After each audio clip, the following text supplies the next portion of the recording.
Welcome to the All Central Podcast. I'm your host, Pastor Larry Kirk. I'm joined today by Rick from Baltimore. Pastor Jonathan up the road is in the house with us. Thank you, sir. So good to have you. Good again. to have you back again. Yes, it's nice to be back. Fresh off of Australia and New Zealand trip with my wife. Tough life, eh? Suffering for Jesus. New Zealand sucks, doesn't it? Yeah, It's awful. It's terrible. It's ugly. It's the ugliest place on earth. Don't tell anyone about it. I'm not telling anybody about it. It's one of the most beautiful places on earth. It is unreal. I was so true.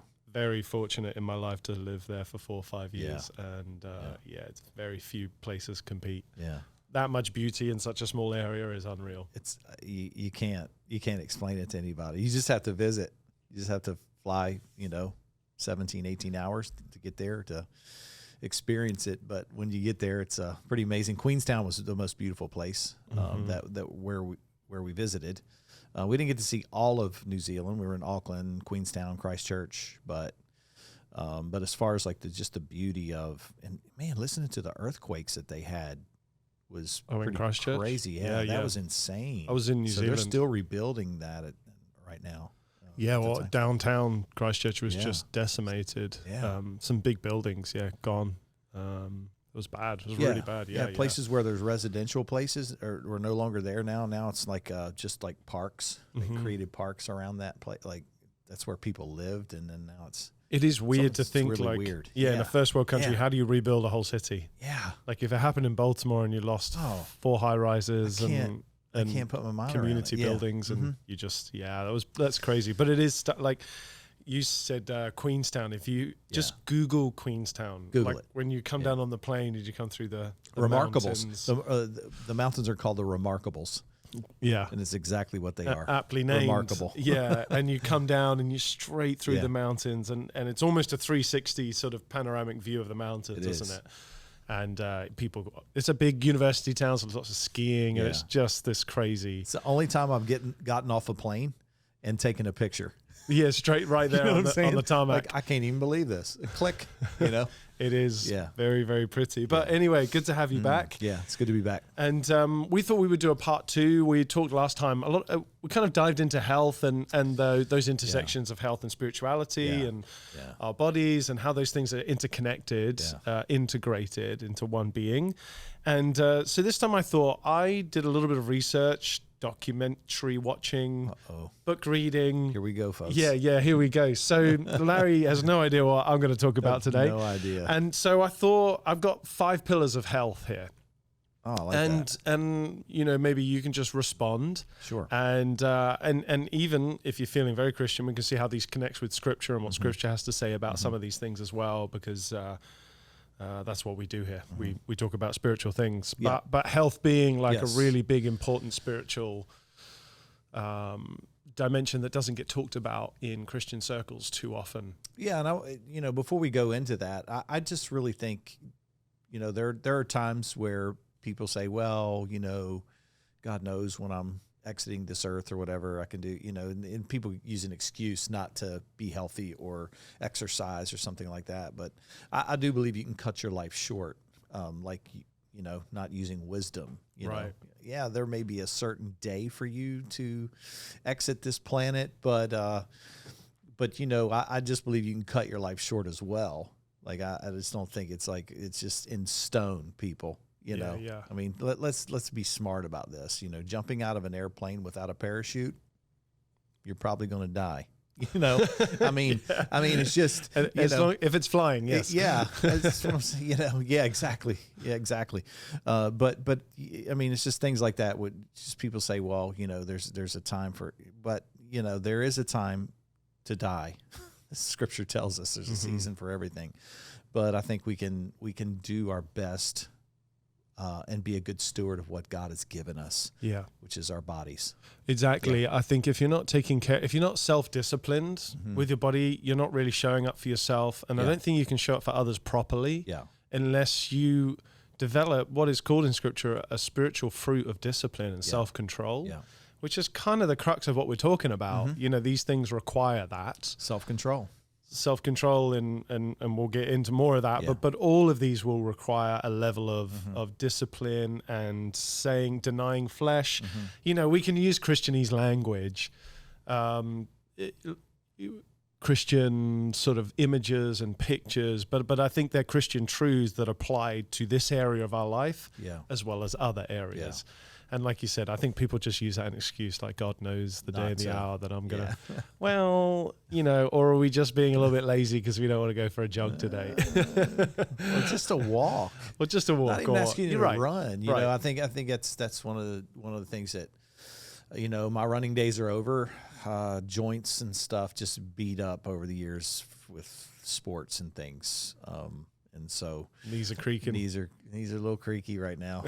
Ankles are snapping a little bit. Yeah, when the hips click as you're getting out of bed. Yeah.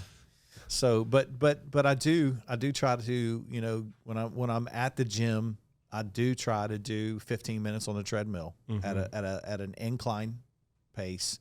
Maybe 2 or 3 incline with with a little bit of speed to it. Walking fast briskly. So, well, maybe we can even start there. There were 5 pillars. That was actually the third one, but since we're there, we can jump in. I didn't title this exercise. I titled it movement. Kind of like what you were saying. You don't have to go for a run necessarily. But there's 2 portions, I guess, to movement that the articles that are coming out, the science is quite clear. There's 2 portions you need. You need some level of cardiovascular movement, and you need some level of resistance movement. So cardiovascular, we know, is good for lungs, good for your nervous system, good for blood flow. We can go on and on. The list of cardiovascular benefits, reduces hypertension, helps with focus, all of these different amazing, incredible benefits. It clears the brain fog out. I'm telling you. Clears the brain. It does. Yeah. It just clears it out. That's the West Virginia way to say it. Clear that brain fog out. But then, and I think some people are really good at that portion, but then like that would be me. I would sit in cardiovascular. I find that comes Thrive easier. At that, don't you? Yeah. Sports tends to be more geared that way, like tennis, football, soccer, basketball. They're much more cardiovascular. You don't necessarily need lots of muscles to compete in those sports. But of course, resistance training being the other thing. Resistance training is what actually builds muscle.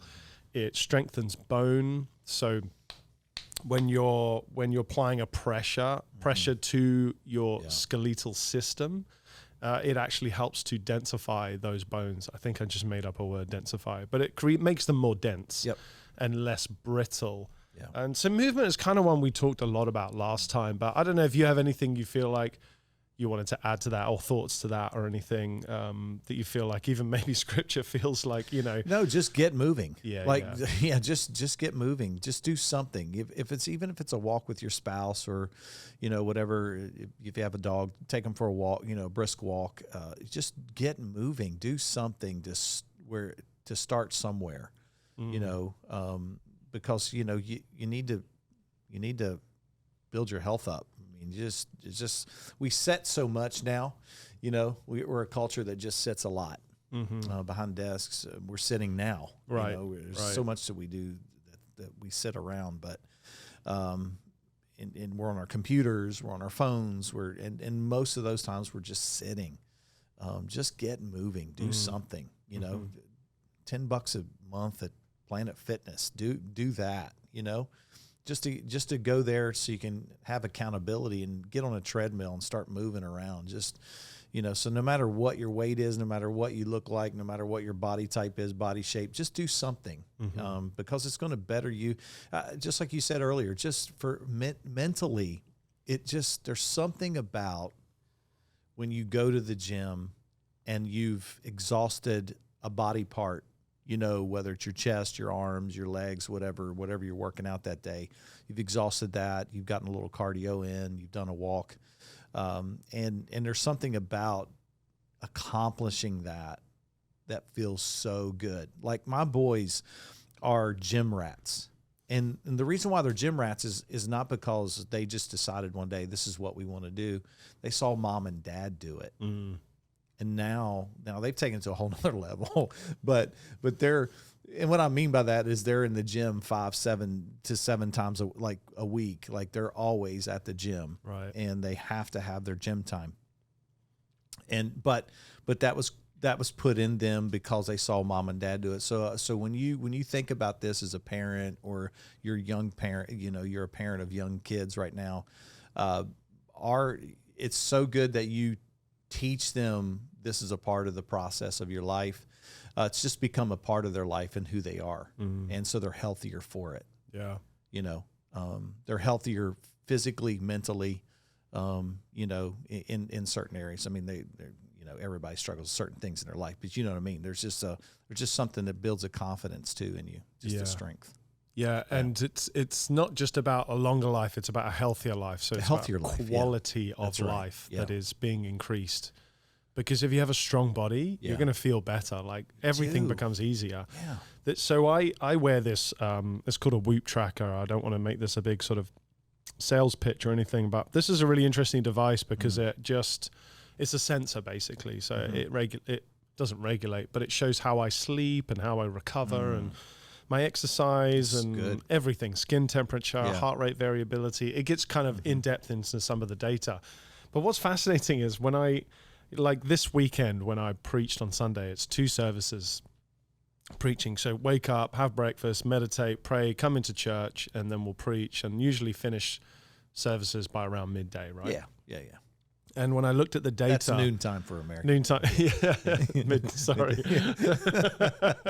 Those translations. Yeah.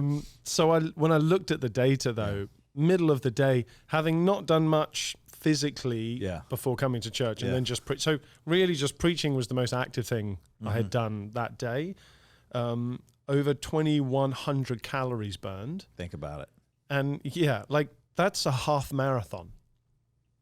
That's the same calories. I want to put it in perspective for people too, that when you communicate on a weekend or any kind of thing that you do, you get up and you present something at an office, or you're a CEO, and you're just kind of like present. Preaching is like having a final exam every weekend. Yeah, but with hundreds of people watching. With hundreds of people watching. And judging. Yeah. I don't think people understand the stress. Like you just talked about the calories burned. Right. But there's so much that goes into that, right? Well, that's what's fascinating about this is it will look at calories burned, but then it will measure toll on my body. Right. Because it's looking at my skin temperature and it's looking at my heart rate and all of these different things. Preaching is unique in that there's a spiritual component, there's an emotional component. Like when you're preaching, you're pouring out, you're giving a lot to it. Yeah. But lots of people do public presentations at work, explaining decks. And I think we don't always realize how much of a toll that takes on our bodies. Yeah. Even just talking one-on-one relationally, it requires something physically from us. Yeah. But if I'm healthier, I'm going to be a better communicator. You are. Yeah. I'm going to be able to do that more effectively. First of all, you get up there and you feel good already. Right. So if you feel good and you dress well, there's something, it's a mental thing. Yeah. It's a whole mental game when you're up there. If you feel like you look good, you feel good, you're going to present well. Well, they say that in golf. Feel good, look good, play good. Yeah. See, there it is. There it is. I didn't even know they said that in golf, but there it is. But it's true when you're communicating too. Like when you feel right, when you physically feel right, you get up there, you just feel healthy, you feel strong. You do present well. You do communicate differently than you would if you didn't. Right. If you felt the opposite of that. And I have felt the opposite of that. Yeah. We've all been sick communicating. You know this. Yeah. We've all been not feeling well getting up there and doing it anyway. Yeah. And you don't feel like you're 10% less. It feels like you can only give 10% when you're like that. So I think it's just really important to understand that these pillars affect all areas of our lives. And sometimes we know this, but we need a reminder and a little push to go, hey, let's reevaluate where I'm at the moment. Like physically, if watches like this can be great because they're brutally honest about how much you moved today. Sure. So yesterday was just a pathetic day. Yeah. I can look at it and I'm like, man, I just went from sitting at the couch at home to sitting at the desk here to sitting in my car to sitting at the TV, to sitting at the dinner table. Yeah. And that's all it was for the entire day. So if you're unsure, something like these can be small investments. It's a good accountability partner. It's an accountability partner. Yeah, exactly. Yeah. Well, let's because we're running out of time. Like we're racing through these. Well, we're not racing through these, but that's movement. We talked a lot about that last time. The body is a use it or lose it thing.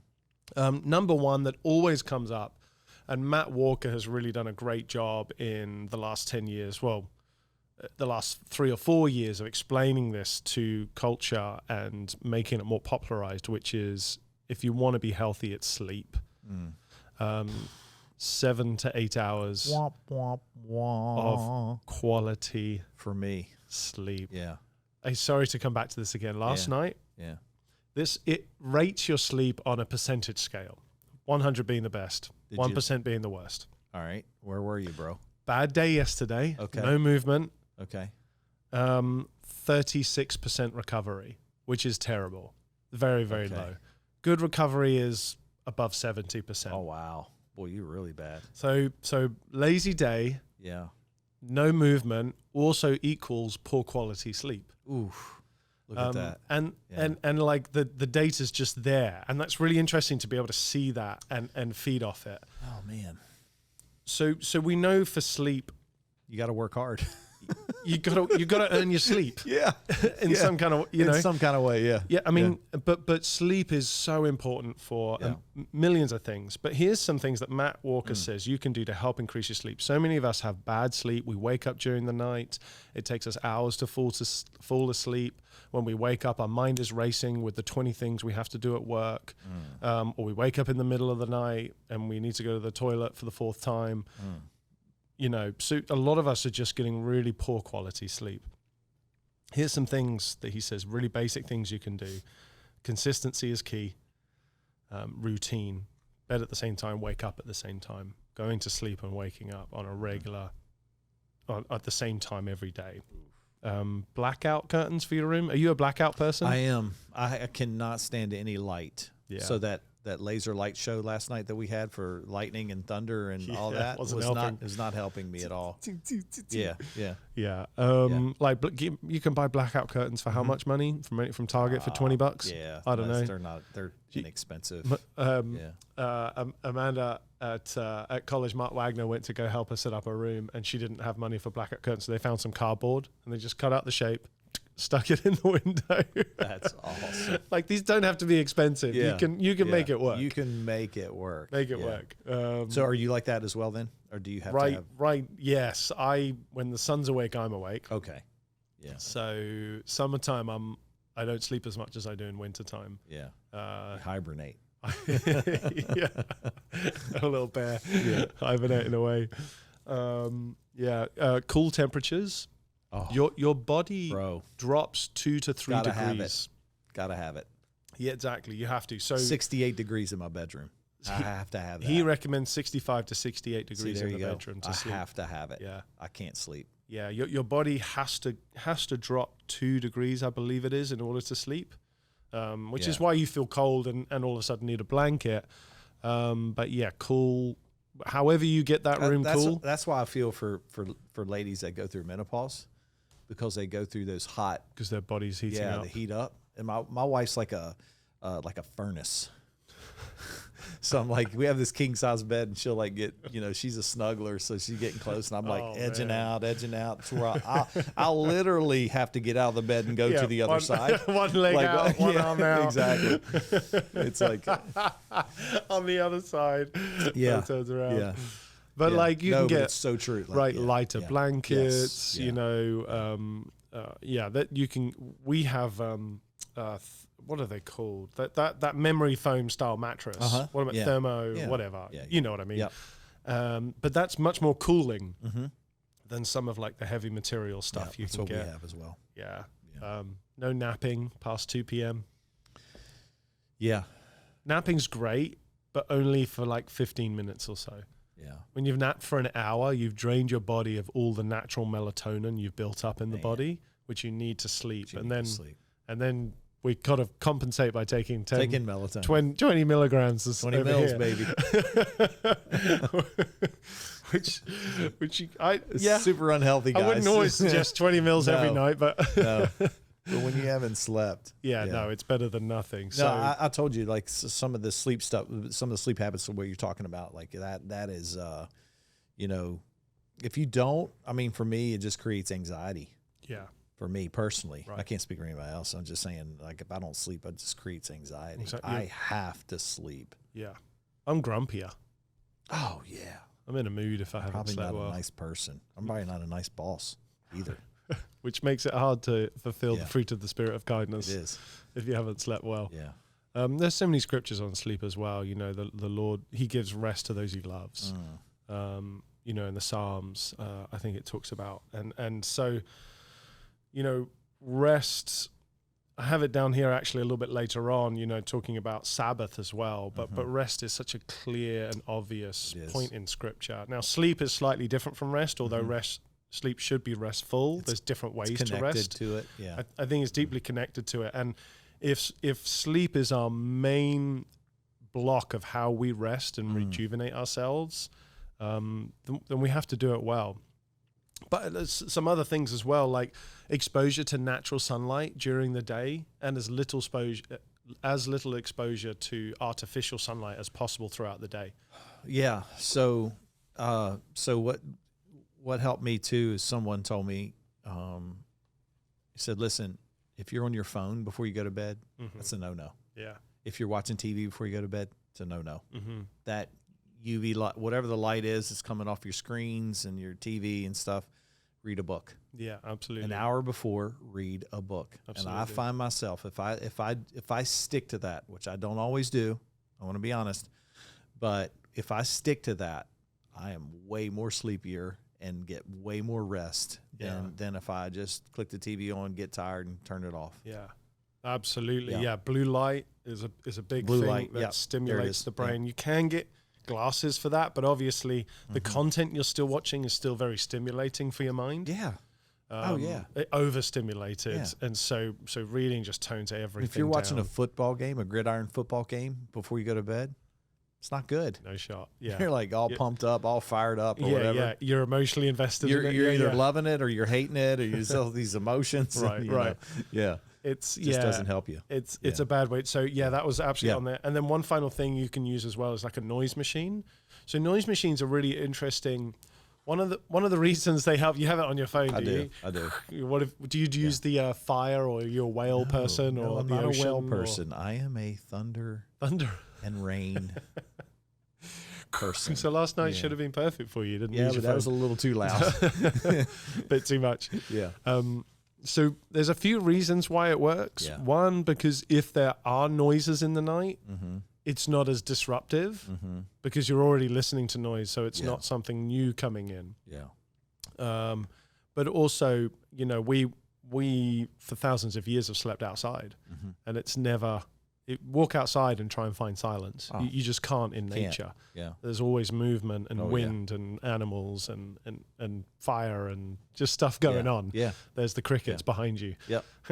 Absolutely. All night long. And so I think our bodies are very attuned to kind of hearing. Yeah. Not just straight silence. Yeah. Straight silence is difficult. Oh. Yeah. Yeah.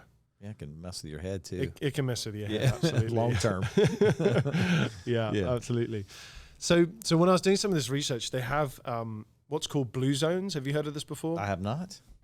So blue zones are areas where nutritionists, scientists, social scientists, and experts have basically looked at the globe and gone, where do people live the healthiest and the longest? Like in what country or what area? And there are certain areas that they nicknamed blue zones, where you have the most centenarians, so people who are over 100, but not only over 100 who are active, you know, that no Alzheimer's, no disease. Wow. Like these are people who are still giving as a part of their communities. They're invested in families, and well over 100. Man. There's a few areas. One of the main ones was off the coast in Italy on a small island called Sardinia. Okay. Another one is in Japan. There's some Nordic countries as well where, you know, per population, like per capita, the amount of people that they have living into old age, I mean, it blows England and America out of the water. It just dwarfs it. Totally. And so they look at, well, what are some of the elements that are shared across these blue zones? Like, what are the things that they're doing? Because their diets are quite different. Sure. You know, diet in off the coast of Japan is going to be quite different from a Mediterranean diet. But one of the things they found was, although their diets are different, they're all eating whole foods. And they're all eating unprocessed foods. And I think I should explain what processed means, because most people, when they hear the word processed, they think takeout food, which it is.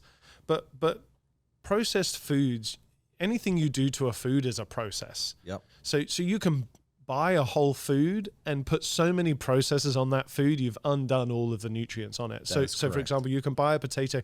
When you peel that potato, that's a process. Most everything you can find in a bag and you open it up is processed food. Exactly. And or processed. a can. It simply means you've done something to that from its original form. Yep. So if you peel it, that's a process. If you chop it up, that's a process.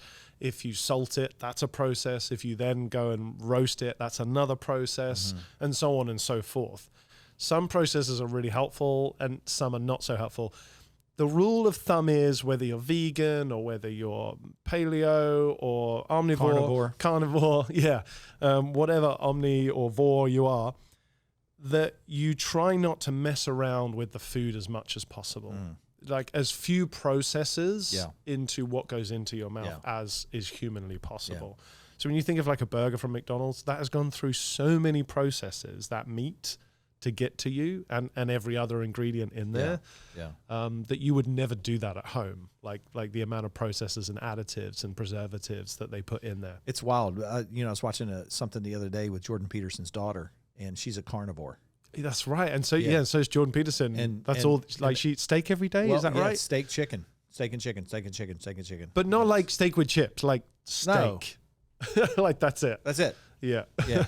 Not steak with lettuce. Not steak with like straight carnivore diet. Yeah. And she said it saved her life. Well, she was deathly sick, in chronic pain in the hospital all the time. All the time. I'm not saying everybody should do that. I'm just saying for her, it was the diet to do. It was the diet to do. Yeah, I think we would have to get a nutritionist in here to maybe talk about like why some people react. We need to get Sean Barker on here. Yeah. Get somebody like that. That would be amazing. That'd be awesome. But I think the common link between all of these things is as whole and as varied as possible. So reduce sugars, reduce carbs, all of those sorts of things. That you can put into your body. So bad for you, man. Yeah, refined sugars, the worst. It's not something you find often. It feeds into cancer cells and everything. I mean, it's such a bad. It's not good for you at all. It's an enemy. Corn syrup, which is just in everything. Oh my gosh, man. It's an enemy, and I always think of the story of Daniel when he refused to eat from the king's table, the king's food. And it was the Daniel fast is fruits and veg, no meats, no sweets. Yeah. And again, I'm not pushing like a vegetarian diet on you, but there is something to be said when you cut out all this junk, which is essentially what Daniel did. He cut out a lot of the gluttonous foods and the sweets and unnecessary foods. And it says that their face shone brighter, than anybody else. Yeah. And I don't think that's a metaphor. I think that's like literally, they were more alert, they were quicker, they were learning languages faster, they were wiser. Yeah. So the scripture seems to link their diet and their obedience with their success in ministry. And so that's important for us as well. It's hard. It's one of the things when it comes to this too, like when we talk about scripture, talk about gluttony. Gluttony is actually a sin in scripture. Right. Yeah. What is that? How do we translate that, or how we would measure that today?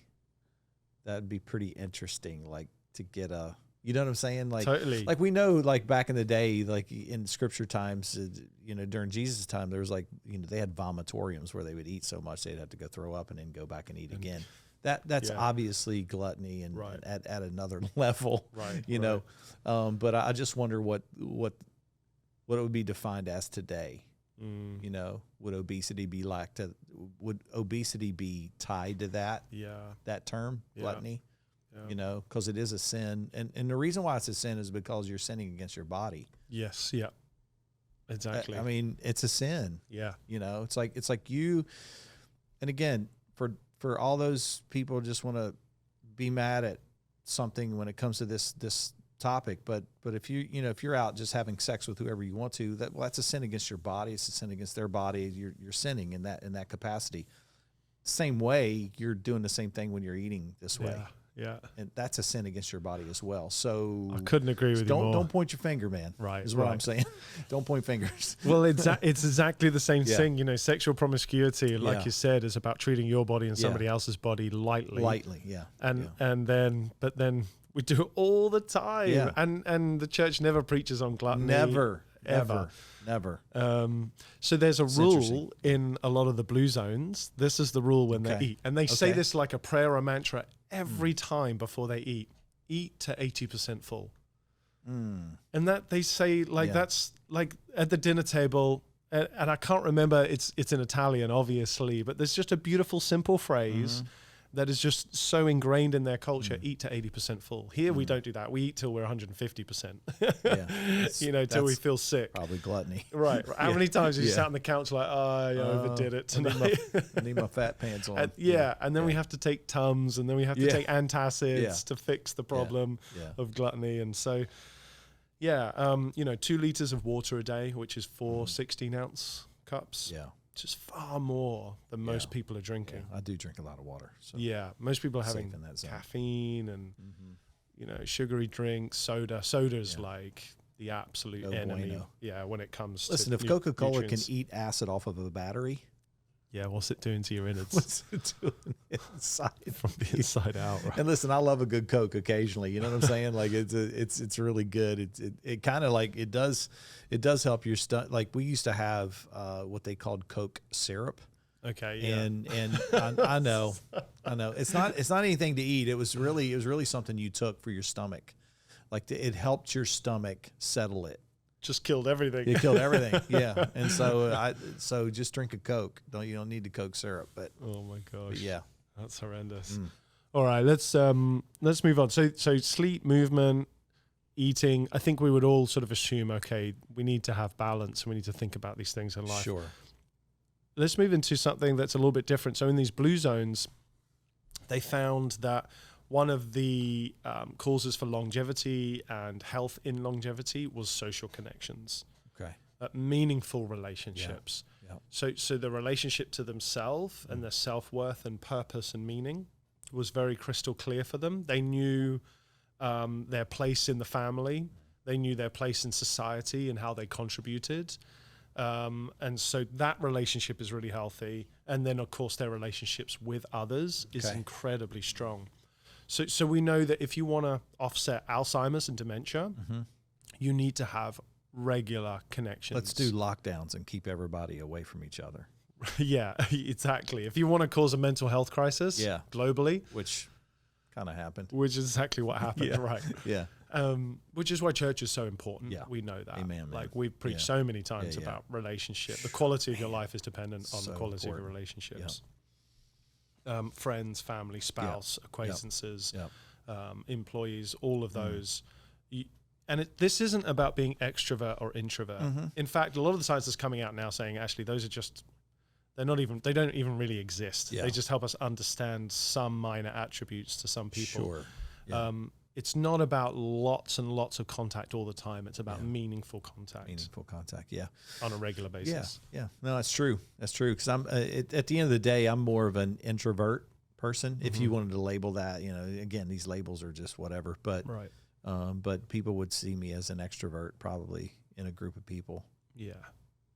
But I am actually at the end of the day, I'd rather go home and just chill and be with my wife. I'm the same. Out I think that's a natural part of speaking on stage. People just assume you're an extrovert. Yeah.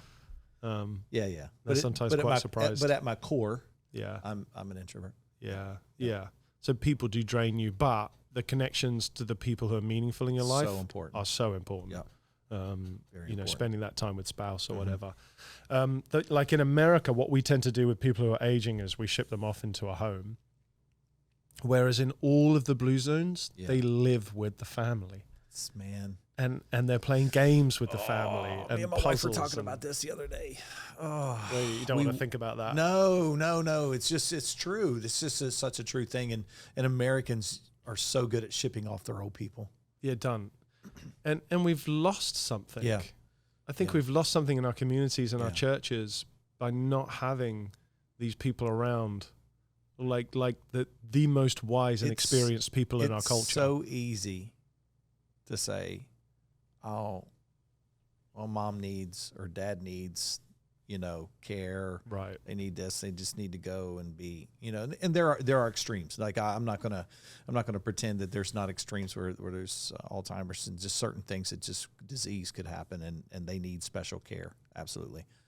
But we're so easy to just kind of just throw them off and just let them kind of just, we're going to send you to a home. Yeah.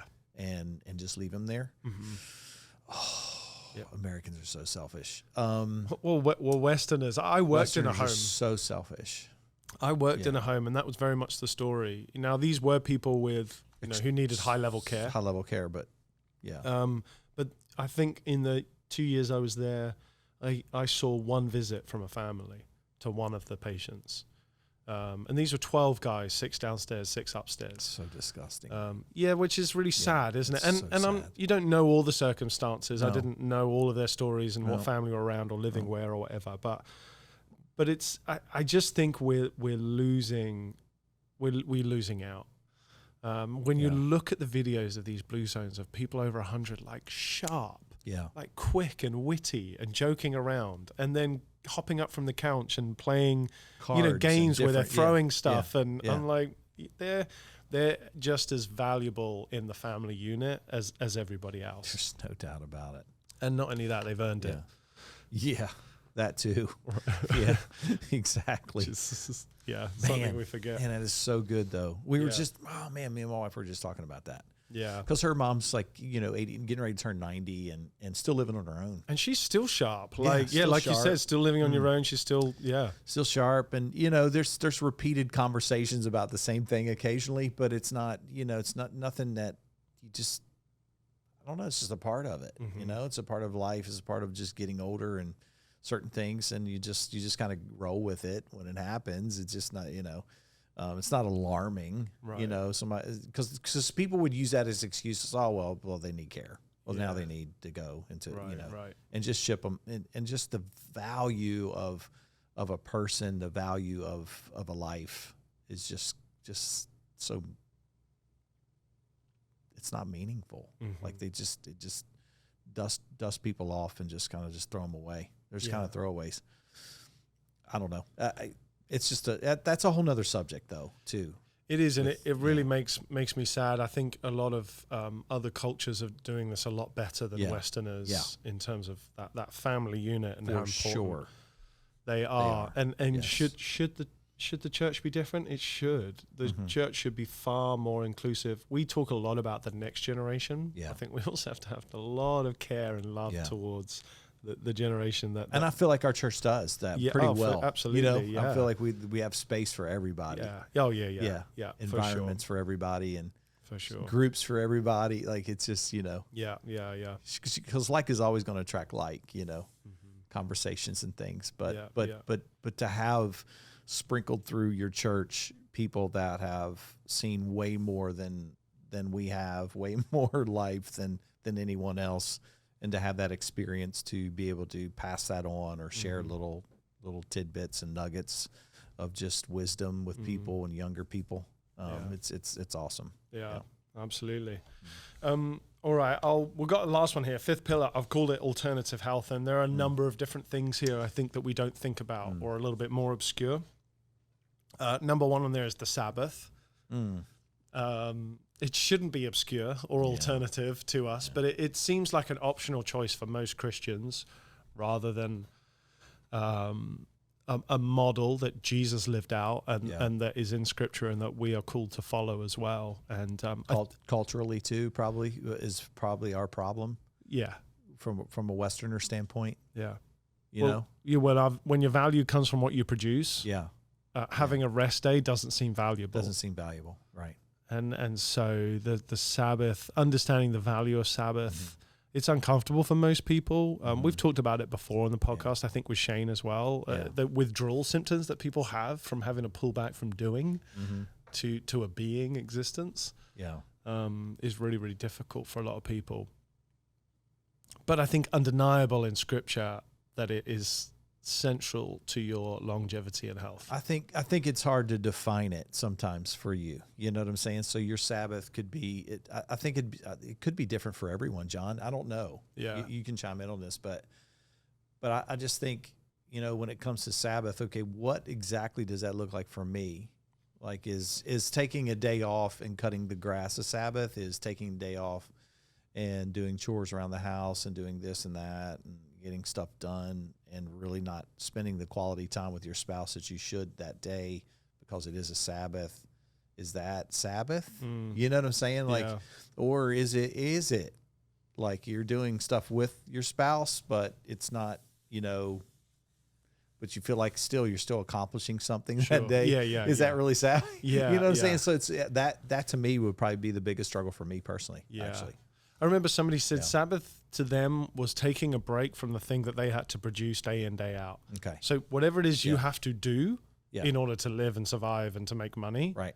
To not do that. To not do that. So for me, a lot of my work revolves around producing stuff to be able to talk. And so a rest day for me is where I don't have to talk that much.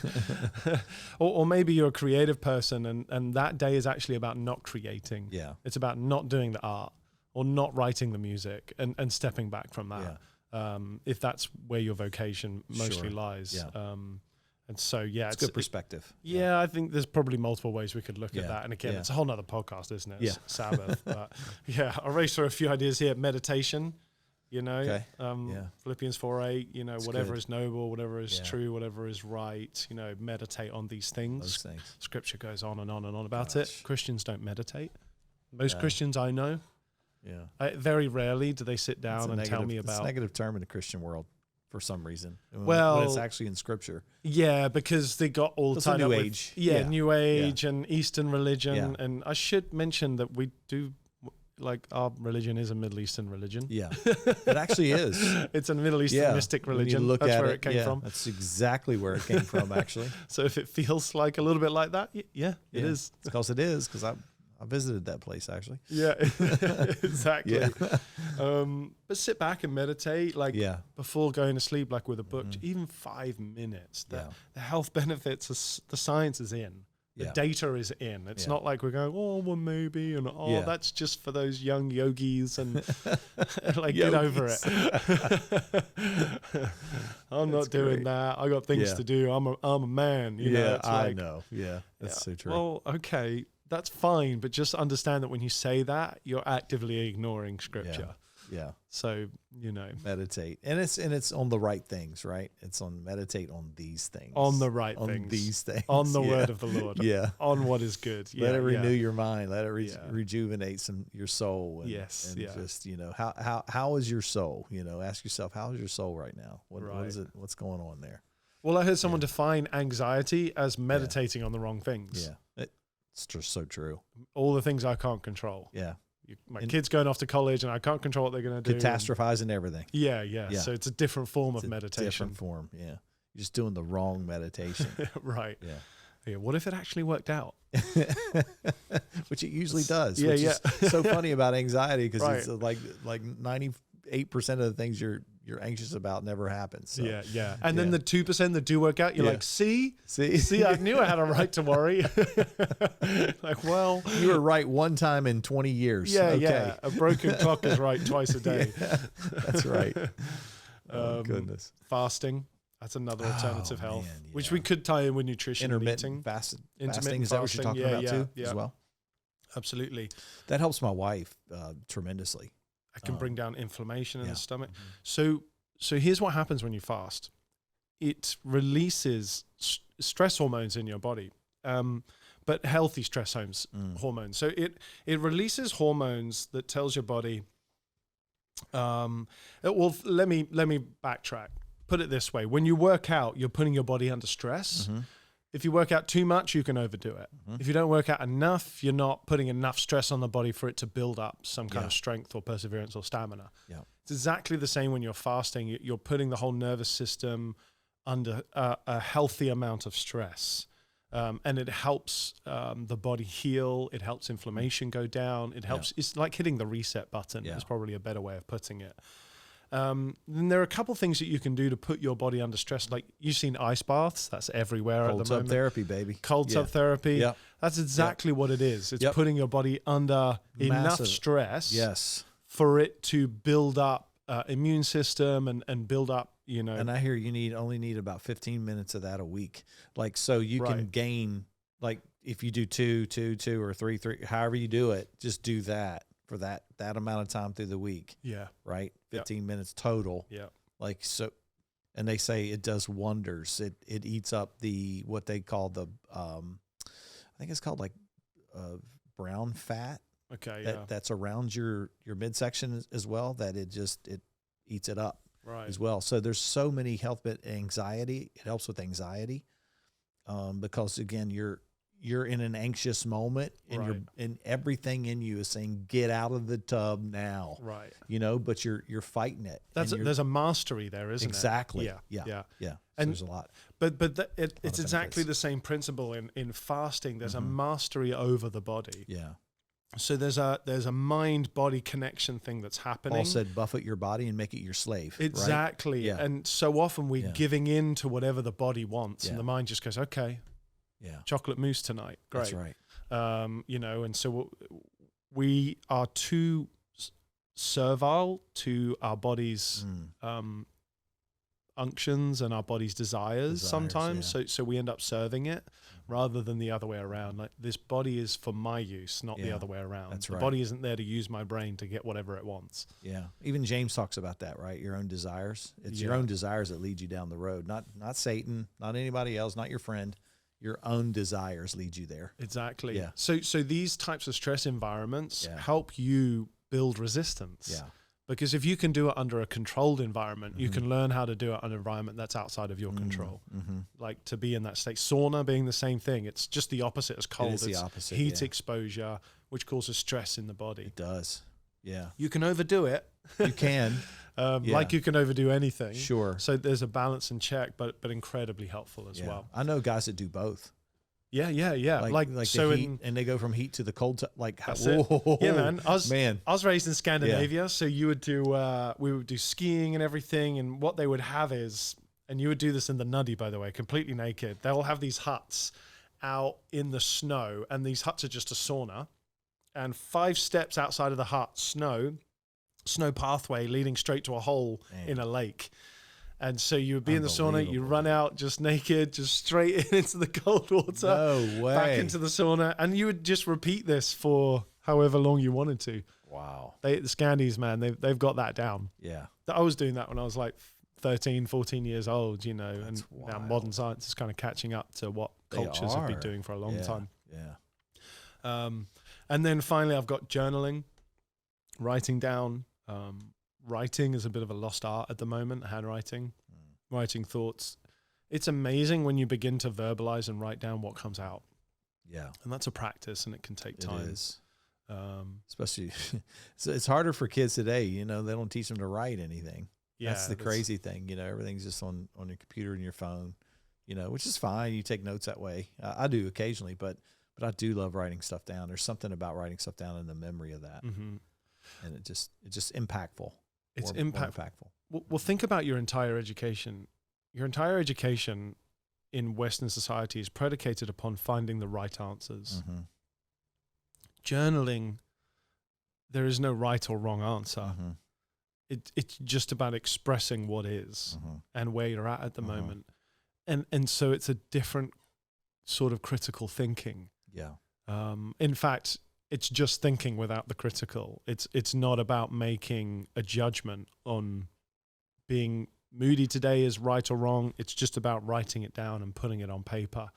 And so it's a different mode of being. Yeah. Because most of us have never done that when we're writing, because we're only thinking about what does my teacher want to hear? Or That's right. What's the answer to this question? Yeah. Or what's the meaning of this passage? You know, we're looking for truth. But here we're looking for truth in a very examining kind of way. And so that's a whole different kind of mode that you slip into. Yeah. Which can be really helpful. Yeah. That's super helpful. Yeah. And then I have pets as well. Pets can be good for animals, Unless nature. you have a demon dog like we do. Lulu. Yeah, Lulu's a demon dog, man. Lulu's so cute. Every once in a while, Lulu comes into the office and that's it. Lulu, yeah. Work has ceased to exist. Yeah. Lulu's a demon dog, though. She hates me. She's a cutie. She's a cutie. She loves Pearl. Loves Pearl, hates me. You're too scary. She's and mean. a rescue. She's a rescue dog. Yeah. Yeah. She's a cutie. But no, I do know, I mean, people have emotional support dogs and all that. You see them on the planes and now you know me, you know how I feel about it. I just don't want to talk about it over this, but I do understand how a pet can help a person. Yeah. Like, well, think of like if you're sedentary. Right? Getting a dog can help you go out for walks and can get you active again. Absolutely.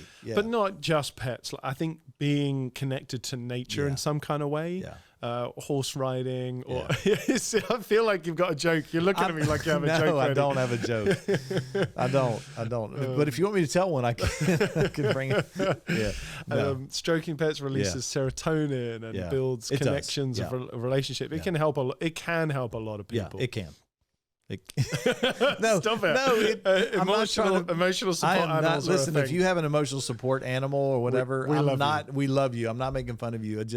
I grew up in a time where that was not a thing. Our dogs lived outside. They're not inside dogs. They're just, you treat them like a dog, dog. Yeah. And so, but I do love animals. Trust me. I'm an animal lover. I have a dog that's about that big, like a foot long, probably. It weighs 4 pounds and.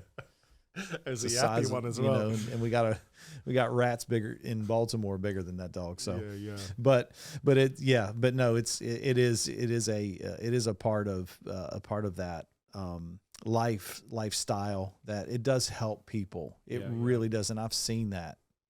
It's amazing what the human body can connect to. Right. That can bring your anxiety down. Now, over a long period of time, there should be somewhere in there where you're dealing with that anxiety apart from the animal that that's blessed your life. Totally. That you need to come.